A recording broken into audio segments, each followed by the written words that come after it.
Basilio, Crispin, Basilio, Crispin, mga anak ko, nasa na kayo?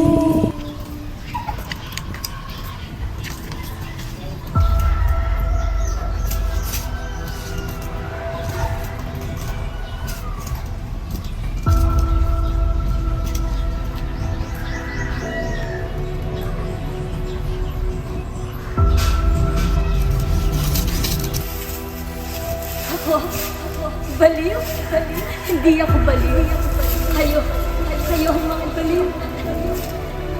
Kayo ang mga baliw. Tara! Samahan niyo ako magdasal. Araw ngayon ng kamatayan. Pagdasal natin ang mga anak ko. Si Basilio at si Crispin.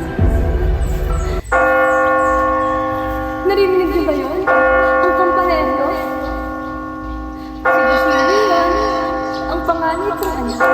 Ang nagpapadaos-daos sa lupit ng kampana.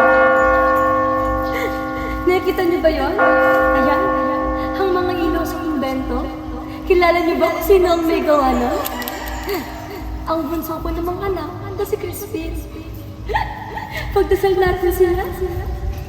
Na ngayon, hindi ko nakasama. Hindi ko nakapila. Ang aking mga anak.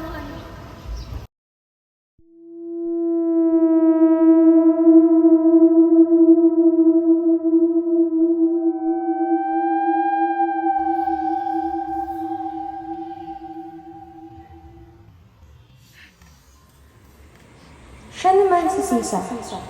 Inilalarawan ng maganda, mabait, mapagmahal at kayumangay. Subalit mahina ang kanyang loob. Itinuturing po ng Diyos ang kanyang asawa at anghel ang kanilang mahal. At dahil doon, siya ay sisinamantala.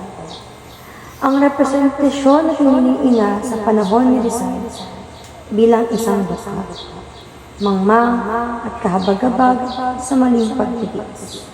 Siya si Sisa.